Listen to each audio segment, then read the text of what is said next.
আসসালামু আলাইকুম। সকল শিক্ষার্থীকে স্বাগত জানিয়ে শুরু করছি ম্যাথ ক্লাস। আজকে ম্যাথ ক্লাসে সপ্তম শ্রেণী গণিতের এক্সারসাইজ 4.2 পেজ নং হচ্ছে 63। কোশ্চেন নং হচ্ছে 1, প্রথম রাশিকে দ্বিতীয় রাশি দ্বারা ভাগ করো। এখানে 1 নং কোশ্চেনের নম্বর 7 অঙ্কটি দেখো কিভাবে এর সমাধান করতে হয়। তাহলে দেখো নম্বর 7 লিখি প্রদত্ত রাশি দুইটি অপরিবর্তিত অবস্থায় লিখি। এখানে 3a³ b² -2a² b³ কমা তৃতীয় রাশিটি হচ্ছে a² b²। দেখো এখানে প্রথম রাশিটি ঘাতের ক্রম অনুসারে লেখা আছে, তাই আমরা এখন লিখতে পারি প্রথম রাশিকে দ্বিতীয় রাশি দ্বারা ভাগ করে পাই। লিখি প্রথম রাশিকে দ্বিতীয় রাশি দ্বারা ভাগ করে পাই। এখানে দ্বিতীয় রাশি হচ্ছে ভাজক, সুতরাং ভাজকটি প্রথমে লিখি a², এরপর আছে b²।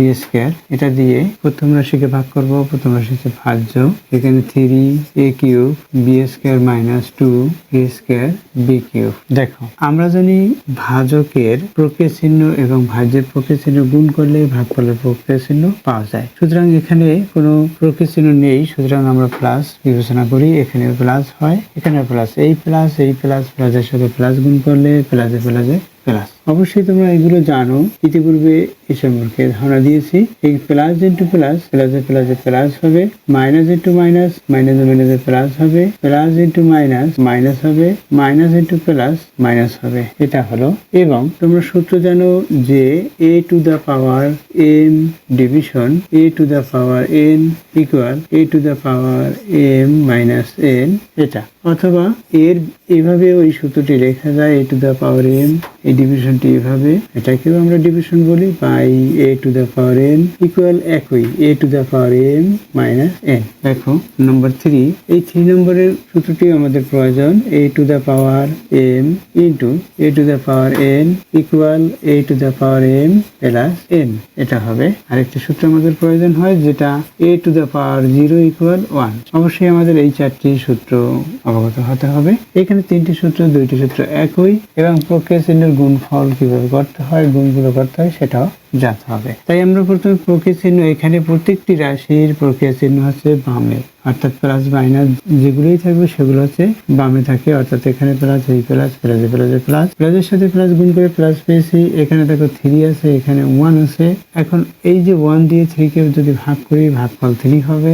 এখন এখানে ভাজ্যর যে রাশি বা অক্ষর প্রতীক থাকে, ভাজকের যে অক্ষর প্রতীক থাকে, যদি একই হয় তখন পাওয়ার থেকে পাওয়ার বিয়োগ, ভিন্ন হলে কি হবে, ভিন্ন রকম লিখতে হয়। দেখো যেহেতু এখানে a এর পাওয়ার আছে কিউব, এখানে a এর পাওয়ার আছে স্কয়ার, সুতরাং এই 3 থেকে 1, এই 3 থেকে 2 বাদ যাবে, অর্থাৎ 1 হবে, অর্থাৎ a⁴1 বা a, আমরা a লিখলাম। এরপর কি দেখো এখানে b², এখানে b² আছে, b² থেকে b² বাদ, অর্থাৎ 2 থেকে 2 যদি বাদ যায় 0 হয়, b⁴0 ইকুয়াল 1 হয়। দেখো এটা কি হলো তোমাদের দেখিয়ে দিচ্ছি।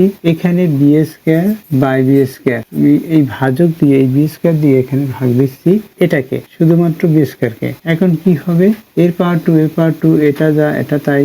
দেখো সূত্রের দিকে এটা যা এটাও তাই, a⁴m by a⁴n, a⁴m - n, অর্থাৎ এখানে a কি, a হচ্ছে b-টাকে আমরা a মনে করে a⁴m - n, অর্থাৎ এখানে m হচ্ছে 2, n হচ্ছে এটাও 2 থেকে 2 মাইনাস, অর্থাৎ b⁴0 আমরা ইতিপূর্বে বলেছি a⁴0 ইকুয়াল 1, সুতরাং এখানে 1 হলো, অর্থাৎ এখানে আমরা 1 পেয়েছি। এই 1 লিখলে এবং না লিখলে একই কথা, অর্থাৎ 1 এর সাথে 3 গুণ করলে 3 হবে। তাই এখানে যেহেতু b² আছে, এখানে b² আছে, b² কে b² দ্বারা ভাগ করলে 1 সেটাও বলা যায়, অর্থাৎ এটা দিয়ে এটাকে ভাগ করলে 1 সেটাও বলা যায়। দেখো এই 1টা এভাবে আসে, তাহলে কি হলো, 3a হলো। এই 3a দিয়ে এটাকে আমরা গুণ করব, অর্থাৎ এই যে ভাগফল পেয়েছি, ভাগফল দিয়ে ভাজকে গুণ করে এখানে ভাজ্যের নিচের দিকে লিখতে হয়। এখানে প্লাস, এই প্লাস হলো, 3 দিয়ে এখানে 1 আছে, সাংখ্যিক সহগ গুণ করি 3 হবে। a দিয়ে এখানে a²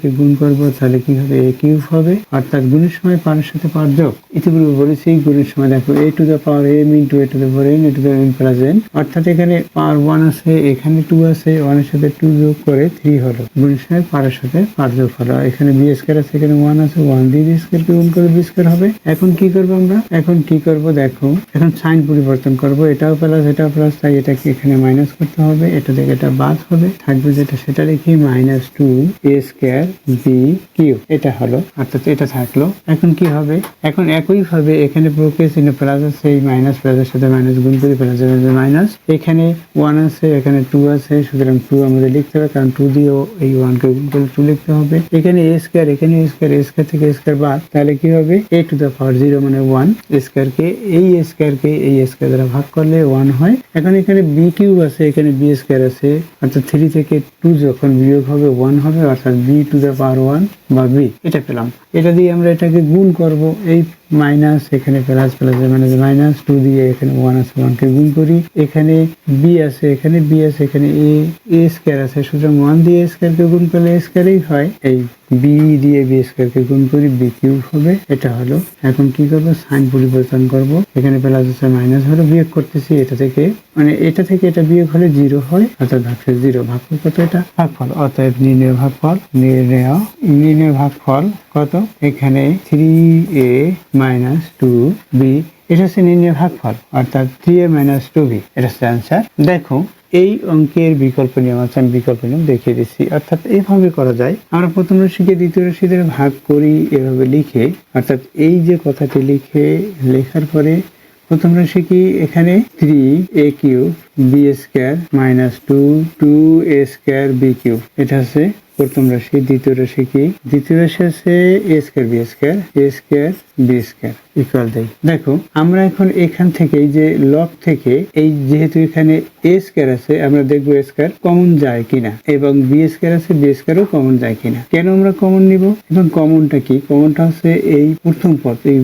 লবের যে রাশিটি, সে তার প্রথম পদ এবং দ্বিতীয় পদের দিকে আমরা লক্ষ্য করব, অর্থাৎ দুইটি পদে যদি একই রাশি হয় সেটা কমন যায়। অর্থাৎ এখানে যেহেতু অক্ষর প্রতীক এখানে দেখতে পাচ্ছি, এ আছে, এখানেও এ আছে, এর পাওয়ার স্কয়ার, এখানে এর পাওয়ার কিউব, অর্থাৎ এ স্কয়ার ইন্টু এ স্কয়ার ইন্টু এ হচ্ছে এ কিউব হয়, অর্থাৎ এইভাবে বলেছি আমি, এ স্কয়ার ইন্টু এ, এটাকে এ কিউব হয়, কারণ এর পাওয়ার 1, গুণের সময় একই ভিত্তি হলে এই পাওয়ারের সাথে যোগ হবে। তাই এখান থেকে আমরা যেটি ছোট পাওয়ার সেটা কমন নিতে পারি, এ স্কয়ার বি স্কয়ার কমন যাবে। তাহলে দেখো আমরা যদি এভাবে কমন নিই, এ স্কয়ার বি স্কয়ার, এই কমন নিলাম, এখন ব্র্যাকেট শুরু করি, তাহলে এখানে কি থাকলো, এখানে 3 থাকলো, এইখানে দুইটি কমন নিয়েছি, অর্থাৎ 3টি, এ ইন্টু এ, তার দুইটি কমন নিয়েছি, একটি থাকবে, অর্থাৎ এ থাকলো, বি স্কয়ার কমন নিয়েছি, বি থাকবে না, এরপর হচ্ছে মাইনাস সাইন, এখানে কি, এখান থেকে এ স্কয়ার কমন নিয়েছি, তাহলে 2 থাকবে, এখান থেকে বি স্কয়ার কমন নিয়েছি, এই দেখো বি স্কয়ার কমন নিয়েছি, একটি বি থাকবে, এই, এরপর বাই, এখানে হর যা আছে সেটা লিখে দিই, এখানে হর আছে এ স্কয়ার বি স্কয়ার, এখন থেকে এটা একই, এখানে এ স্কয়ার বি স্কয়ার, এখানে স্কয়ার বি স্কয়ার, এটা দিয়ে এটাকে ভাগ করে এখানে 1 হবে, 1 দিয়ে যখন এটা গুণ করব, অর্থাৎ 1 দিয়ে যখন এই লব যা আছে বাদ বাকি এটার সাথে গুণ করলে এটাই হবে, অর্থাৎ 3a মাইনাস 2b। দেখো এটাই হচ্ছে নির্ণয় ভাগফল, এখানে যে ভাগফল নির্ণয় করেছি সেটাই নির্ণয় ভাগফল, এটা নির্ণয় ভাগফল, অর্থাৎ নির্ণয় ভাগফল, এটা হচ্ছে অ্যান্সার। আশা করছি বুঝতে পেরেছো অঙ্কটির সমাধান কিভাবে করতে হবে। এই একই রূপে আশা করছি এর সমাধান তোমরা করতে পারবে। এতক্ষণ ম্যাথ ক্লাসের সাথে থাকার জন্য সকলকে ধন্যবাদ জানিয়ে আজকের মতো বিদায় নিচ্ছি।